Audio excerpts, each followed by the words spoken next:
team has the flag. How do you get people more deeply connected with your universe? We're trying to make it innovative, we're trying to make it accessible, and by introducing story and a narrative thread through the whole Infinity multiplayer experience is something that we really wanted to put a lot of attention and detail into. If it's a universe that everybody wants to be really excited about, it's got to grow and evolve beyond just an incredibly balanced suite of mechanics. It's got to speak to fantasy and what people want and what they expect.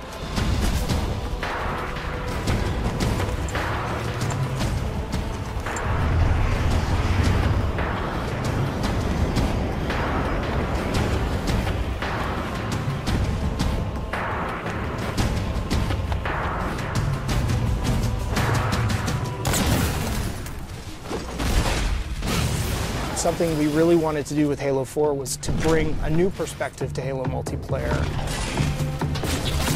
Flight assassination. The high-level philosophy for multiplayer was that we wanted to unify the competitive and cooperative experiences under this one big narrative banner that we call Infinity. The Infinity is a UNSC ship that is home to the Spartan 4 program. Really try to contextualize multiplayer in such a way in which it doesn't feel like abstracted game mode off to the side. It feels very much part of the same universe. We knew we wanted to expand the audience as far as we could, but still satisfy the core as much as possible. We had to break everything down to line-by-line evaluation of our current scripts and redefine that core loop to not make it like Halo 2 or like Halo 3 or something in the middle, but make it Halo 4. Halo starts with a philosophy that we've upheld, which is that your gameplay mechanics are consistent across every mode, so they don't change. We want to give players the power to choose which weapons they take in. People have their own personal favorites. It's a growth system in that you're unlocking customizations for your character, you're unlocking new weapons and abilities, but that's also helping to train you how to use those over time. You have armor abilities and armor mods, which are sort of under the hood modifications to your armor that give you abilities, give you passive changes. And then that completely fit in with our new scoring system. There's a lot of actions players take in multiplayer that contribute but don't necessarily put a score on the board. Because of the objective medals and all the extra ways you can score in a match, no players are finishing the game with a 0. Hail Mary. So one of the big things for us was making sure that people felt involved, felt like they could always contribute in some sort of way. You're getting rewarded for teamwork, your style, your kills, your assists, the objectives you complete. And as you do that, you're going to get medals that fill up your ordnance meter. Ordnance ready. Once your ordnance meter fills up, the UNSC Infinity gives you 3 rewards you can choose from. Those are going to be power weapons, power-ups, or grenades, and you can call them down right to you. Request confirmed. We've added what we're calling a situational record. That's a replay of the person that just killed you and how they killed you. It just adds a bit more information for players. The matchmaking system has evolved to let us join in progress. Overall, this means players will be getting into games faster and more often. So the new CTF really focuses on trying to encourage a little more team play. In the past, there was a lot of dropping of the flag and changing of roles. Now when you pick up the flag, Carrying flag. You're 100% committed, and at that point, your role is now to deliver that flag. your HUD will change to tell you exactly where the deliver point is. Flag capture. Everybody can see exactly what it is that they're supposed to do. If you don't have that flag, then you'll still get points for helping your flag carrier, driving him around, assisting him, saving his life, returning your own flag, defending your flag against the enemies. It's a much more intense experience for all of the players. Enemy team scored.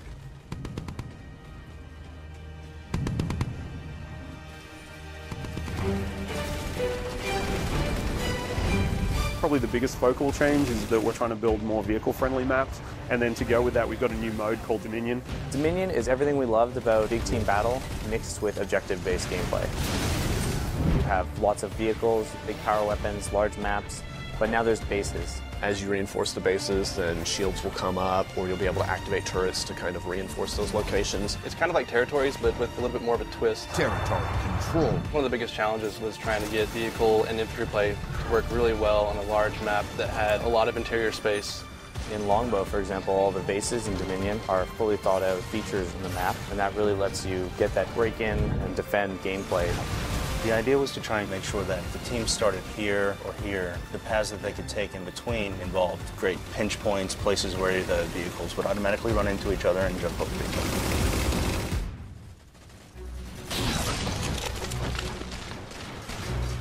Whenever we start a space, we need to concentrate on a few key things. One is that there's distinct landmarks everywhere you look so you can orient yourself and you never get lost while you're playing. Two is that whenever you're moving from location to location, if you're jumping across a gap, that none of those jumps feel frustrating. So, for instance, floods are a replacement for infection, and players have higher jump height. Infected. We needed to make sure that we could make a map that you're always going to hit your target, you're always going to be able to move around smoothly. Flood is a spiritual successor to Infection. We knew how popular this mode was, we knew it had a lot to live up to, so we didn't want it to just be a Slayer variant anymore. The ground up, it's a new script, it's its own mode now. And now when you're Flood, you get this new character model, you get a big claw, which you can completely slice the survivors in half with. If you look at the model, there's a set of fingers gripping the top of it. The idea being it's kind of been an explosive growth. As soon as they get infected, it just kind of pops out of them. There's like little teeth inside now. In addition to all of the new elements that we're adding to Halo 4 multiplayer, we're bringing back and improving a bunch of old favorites. We're bringing back King of the Hill and Oddball. With Oddball, we also want to incorporate all the elements of our new scoring system. We're looking for ways to make it a team-based experience like never before. Instead of just running away and hiding, now players get points for passing, catching, intercepting the ball. It completely changed the landscape. We're working with Certain Affinity to build content for multiplayer. It's a pretty huge undertaking. Certain Affinity has been a great partner to 343 for many years. They worked with us on the Defiant Map Pack and Halo Anniversary. For Halo 4, they helped us with a bunch of multiplayer and Forge maps. And one of those maps will have a Griffball court in it. Gain the lead. Forge is our toolset that allows players to customize their own levels. So we give multiple spaces that each have unique components that you can kind of mix and match to make your own layouts. We felt like a previous permutation of Forge wasn't necessarily the most accessible. The biggest thing for us was trying to increase the speed at which you can build things. We have a lot of new components. First is a magnet system, which makes it easier to line up pieces to each other. You see these little guys over here. These are hand-placed magnet points. Based on these points, you toggle it in the game, and you can actually snap pieces together. Another thing that we have is the duplicate object tool. So if someone has a crazy idea, you can just place something. Oh, I have a mongoose. I can make 6 more of those. Whenever you exit your editing mode, you'll end up seeing shadows cast on the pieces that you placed.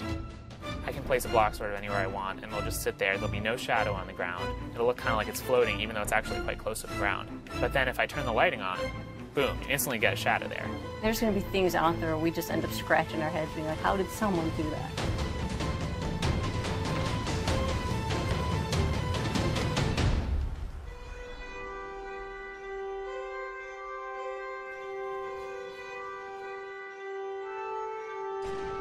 In the tradition of remaking maps, we've chosen to do Valhalla, and this time we're calling it Ragnarok.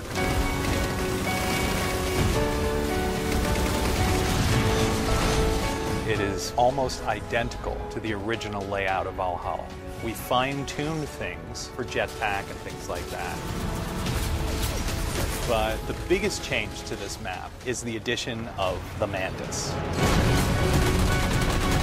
Mantis is probably the biggest new sandbox toy we have this time around. When you walk up to it, you'll see it sitting on the floor, and so you hop in this hatch in the back. On its right hand, it's got an enormous UNSC chain gun, and then on the left side, it's got a 5-canister rocket pod. You can use both weapons at the same time, and the rocket pod itself, you can charge up and actually fire all 5 rockets at once.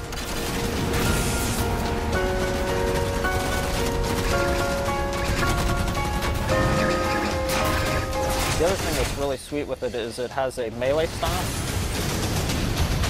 This is probably the most powerful vehicle in a Halo game since like the Scorpion or Banshee. We knew from the start that if we're going to put this in campaign, we have to bring a multiplayer. What better toy do I want to use the Battlefield than the mech?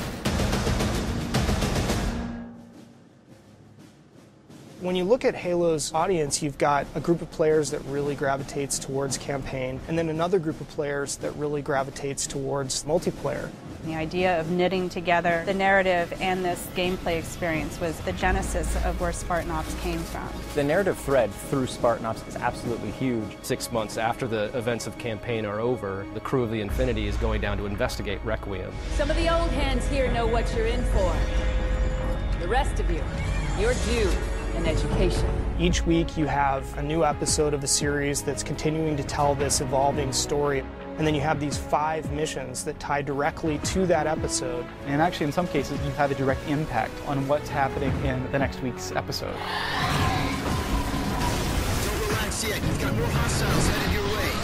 They're both creative challenges and production challenges. One is it's just a huge amount of content. We have, 50 missions that we're developing over the 10 weeks of the Spartan Ops season. We only have this much space, we only have this much RAM, we only have this much bandwidth. So we had to do a lot of technical trickery so that everything that we wanted to accomplish was able to happen.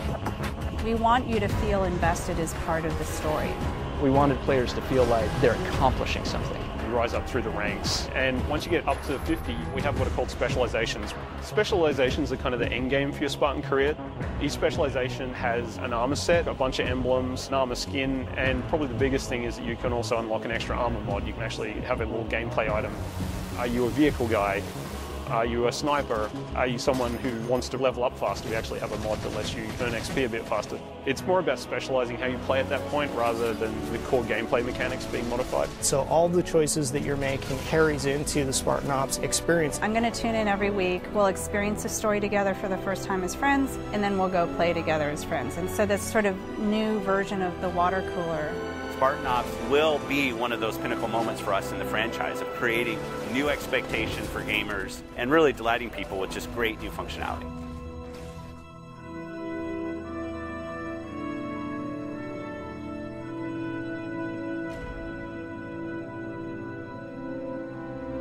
We're seeing just kind of the tip of the spear. Going where we want to go in the next steps is only made possible by building absolute confidence. A hero is someone who takes action even though they have something to lose. You gotta have the gumption. You gotta have the confidence to go after it. No matter how deeply we explore the universe or how much detail that you find out about aspects of the universe, it's still bigger and more mysterious than any amount of information could ever give us. And I think that's how the real universe is. Super excited about where this game has evolved to. There's so much variation at all levels of the game that make it infinitely replayable.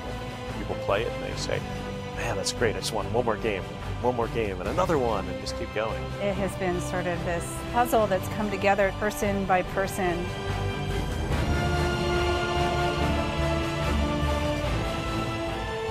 To me, that's the most fun thing, is seeing people play it, enjoy it, have fun. And you know it just started with that single spark, that single sentence from one designer to another.